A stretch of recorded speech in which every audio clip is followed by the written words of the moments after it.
The 1970s stand out as one of the most fascinating decades in motorcycle history. It was an era when manufacturers around the globe pushed the limits of innovation, from rotary Wankel engines to the first inline-4 superbikes. This was a decade of bold creativity, but it also gave birth to some of the worst nightmares ever to hit the road. Many bikes arrived with promises of revolution, only to disappoint riders with vibration, oil leaks, poor fuel economy, or in some cases, sheer danger. What made them famous wasn't their success, but their spectacular failures. In this video, we'll count down the 15 worst motorcycles of the 1970s. Machines that frustrated riders back then, yet today stand as unforgettable lessons in motorcycle history. 1974. BMW R90S. This was BMW's groundbreaking sport touring machine, powered by an 898 cubic centimeter air-cooled boxer twin engine delivering 67 horsepower and capable of 120 miles per hour. Impressive numbers for the 1970s. Another highlight was its styling, with a distinctive two-tone paint scheme and a 5-speed gearbox, making the R90S the dream bike for many European enthusiasts.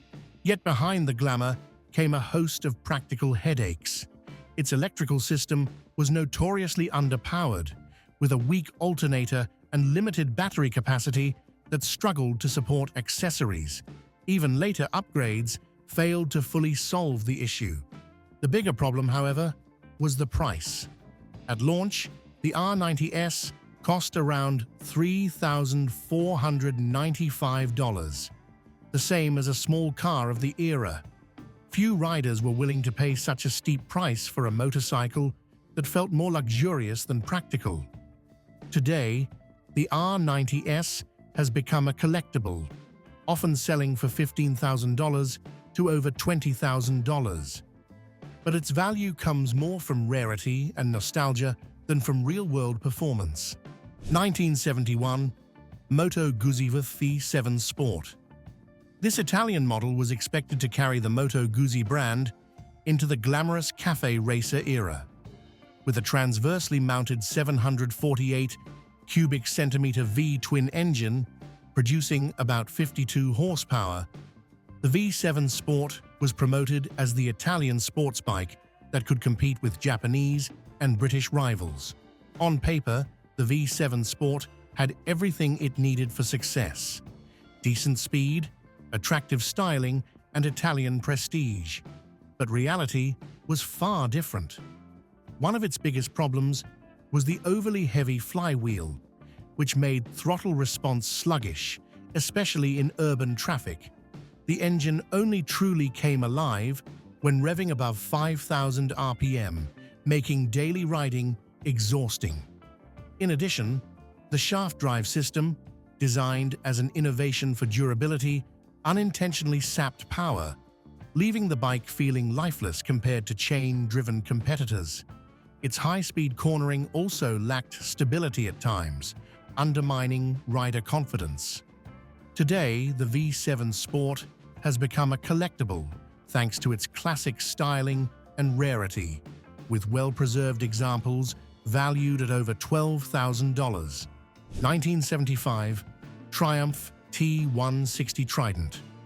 The Trident was meant to be Triumph's trump card, featuring a 741 cubic centimeter 3-cylinder engine, producing 60 horsepower, a 5-speed gearbox, and even an electric starter. A major leap forward for a British bike of the time. On paper, the T160 looked modern and competitive, but in practice, its flaws became painfully obvious. The bike suffered from excessive vibration in the mid-range, making long-distance rides uncomfortable. Its hefty weight of over 500 pounds further reduced agility, especially when compared to lighter, more reliable, and more powerful Japanese rivals. Price was another major issue. In the UK, the T160 cost significantly more than Honda's CB750, a bike that had already earned a reputation for power and bulletproof reliability. Riders quickly realized they were paying extra for a machine that felt heavy and unstable. Today, the Triumph T160 Trident is cherished by collectors for its heritage, with well-preserved examples fetching $10,000 to $14,000. 1977 Yamaha XS750. The XS750 was supposed to be Yamaha's triple-cylinder ace. Instead of thrilling riders, it left many feeling like they were pushing around a heavy, sluggish machine. Launched in 1977, the XS750 carried a 747 cubic centimeter three-cylinder engine producing 64 horsepower at 7,500 revolutions per minute. On paper, it promised a balance of power and smoothness, enough to challenge four-cylinder giants like Honda's CB750 or Kawasaki's Z1. But Yamaha chose a shaft drive system instead of a chain, a controversial move. While more durable, the shaft drive sapped power and dulled throttle response. Many riders complained the bike lacked the agility they expected. Its weight didn't help either. At over 520 pounds, the XS750 felt cumbersome in city riding, heavy in corners, and less than nimble overall. Priced around $2,198 at launch, it wasn't cheap, and comparisons with rival Japanese bikes made its shortcomings even harder to ignore.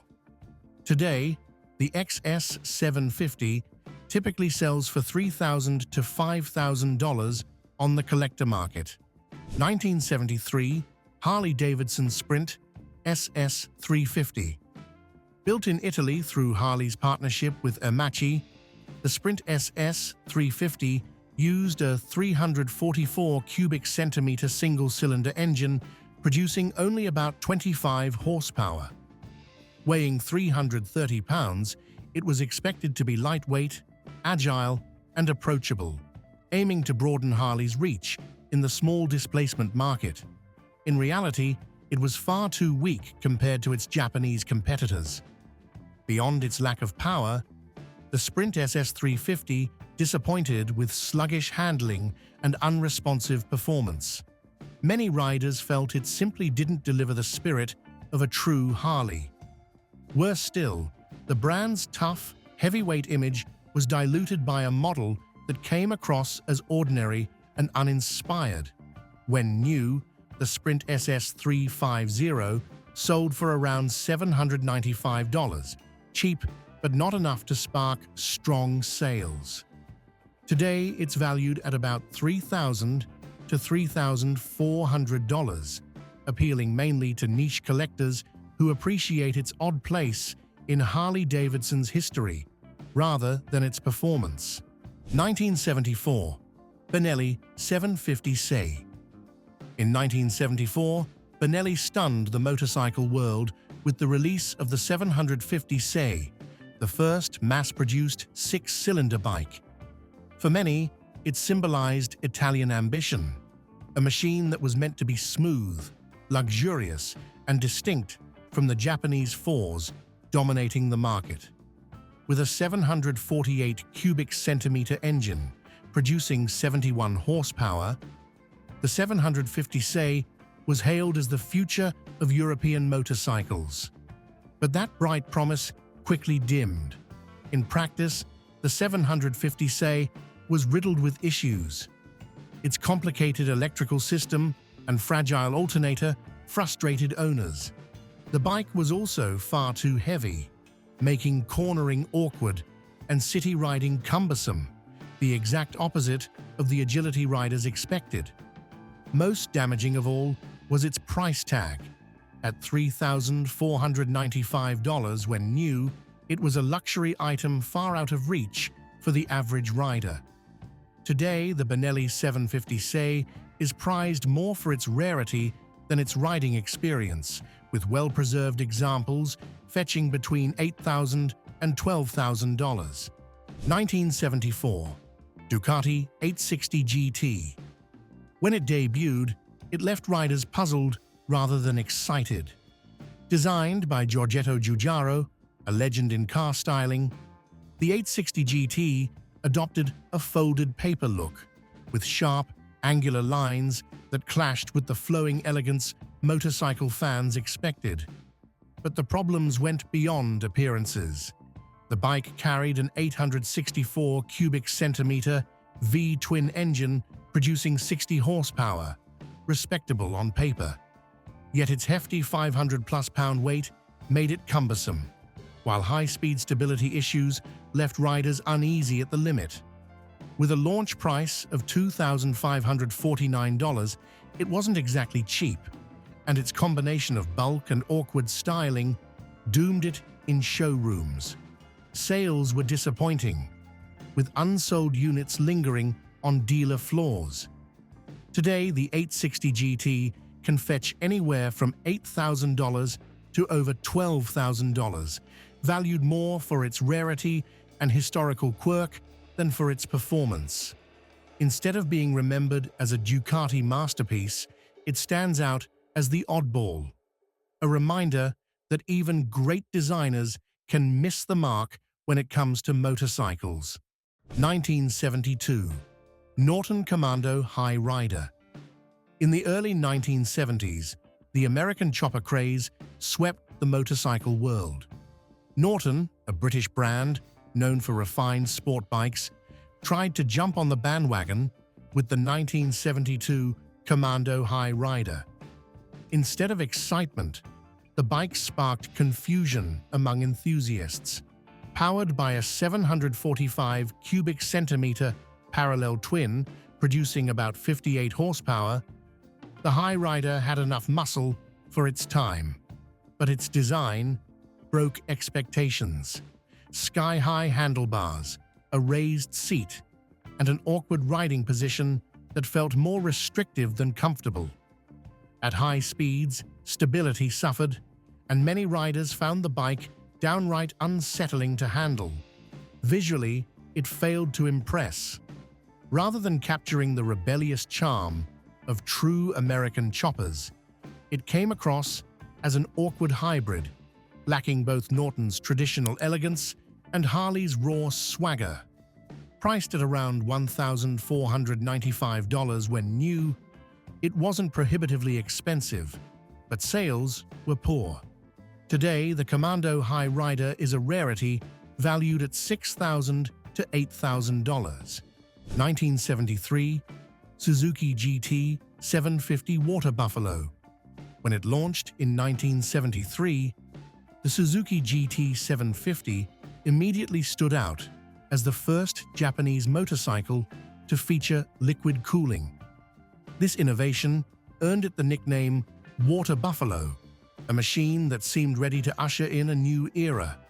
Powered by a 738 cubic centimeter two-stroke triple, producing 67 horsepower and topping out at around 120 miles per hour, the GT750 was positioned as a worthy challenger to Honda's CB750. Reality, however, was less flattering. Its thirsty two-stroke engine returned only about 35 miles per gallon, making it far more expensive to run than its four-stroke rivals. At nearly 500 pounds, the bike was heavy and cumbersome, awkward in city riding and sluggish in corners. The liquid cooling system, while advanced, required frequent maintenance, a source of frustration for many owners. Still, the GT750 wasn't a total flop. It sold reasonably well thanks to its smooth ride and Suzuki's reputation for reliability. But the Water Buffalo nickname stuck, symbolizing a bulky, thirsty, and polarizing machine. Today, well-preserved GT750s fetch between $8,000 and $12,000. 1974. Harley-Davidson Sportster 1000. When people think of Harley-Davidson, they picture thunderous exhaust notes, imposing cruisers, and the spirit of freedom on the open road. But the Sportster 1000 delivered a much less romantic reality. It carried a 997 cubic centimeter V-twin, producing 57 horsepower, good for about 112 miles per hour. On paper, that was plenty to uphold the Harley name. Yet what riders remember most about the Sportster 1000 wasn't its power, but its relentless vibration. At mid-range RPM, the shaking was so intense that riders' hands went numb, while bolts and fasteners often worked themselves loose over time. As if that weren't enough, the Sportster 1000 became infamous for chronic oil leaks, from rocker boxes to the primary cover. Owners spent more time tightening, topping off, and cleaning up than enjoying the ride. Of course, loyal fans still embraced it for the unmistakable Harley style, but for many, the Sportster 1000 stood as a symbol of the brand's quality struggles during the 1970s. Today, it fetches around $7,000 to $11,000 on the collector market, remembered more for its frustrations than for glory. 1974, Kawasaki Z1. Nicknamed the king of motorcycles, it was one of the fastest production bikes of the 1970s.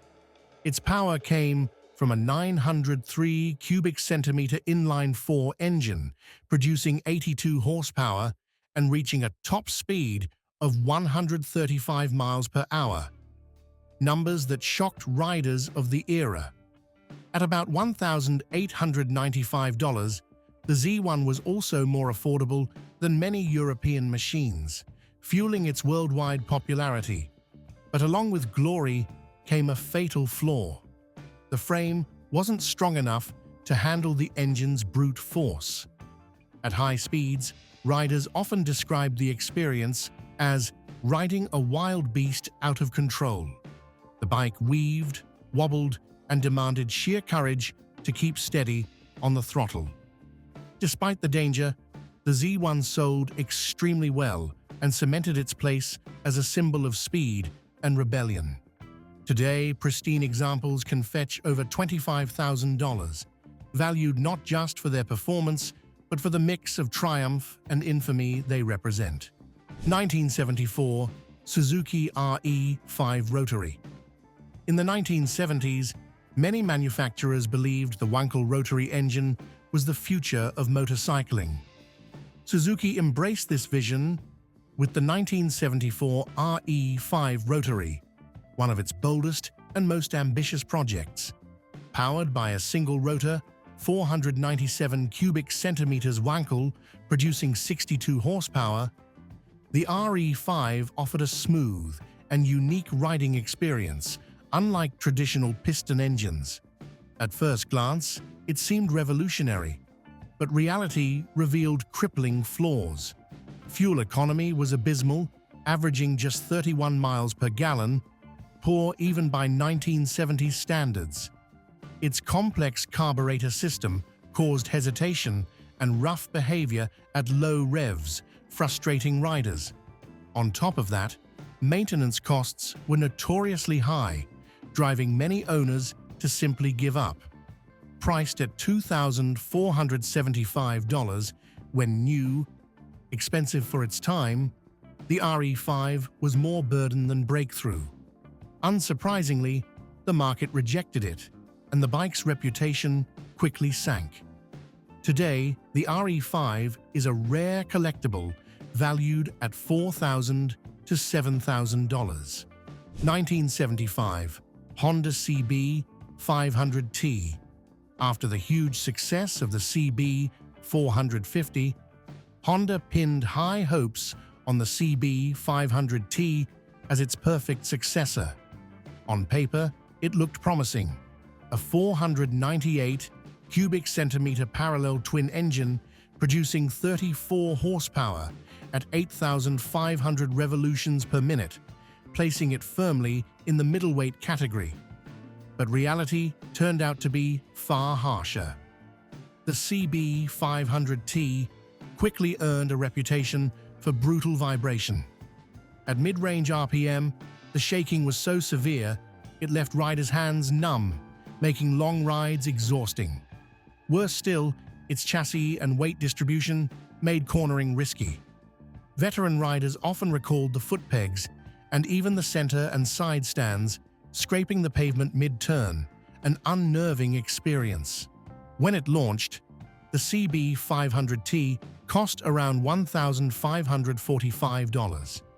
Instead of being a leap forward, it was seen as a step backward, especially as rivals like Yamaha and Kawasaki were already offering smoother, more powerful alternatives. Today, the CB500T holds little collector value, typically selling for $800 to $1,800. 1973. Yamaha TX750. Few motorcycles carried such high expectations as the 1973 Yamaha TX750, and few collapsed so dramatically. Yamaha envisioned it as the ultimate do-it-all machine. Practical for commuting, comfortable for touring, and exciting enough for weekend rides. The TX750 was their bold entry into the booming midsize market. With its 745 cubic centimeters parallel, twin, and an advanced balance shaft designed to reduce vibration, the TX750 was hailed as a technological leap. But in reality, it was a disaster. The bike was notorious for overheating, which caused oil foaming, a fatal flaw that led to rapid engine failure. Even though Yamaha released multiple updates, the damage to its reputation was irreversible. At around $1,700 when new, it wasn't cheap. Instead of delivering confidence, it saddled owners with costly repair bills. Sales plummeted, and the TX750 quickly disappeared from showrooms. 1972, Kawasaki H2 Mark IV. At the very top of the list of controversial 1970s motorcycles stands the 1972 Kawasaki H2 Mark IV, forever remembered by its chilling nickname, the Widowmaker. This was a bike that embodied both thrill and terror, making it one of the most infamous legends in motorcycle history. The H2 Mark IV packed a 748 cubic centimeters two-stroke, triple-producing 74 horsepower.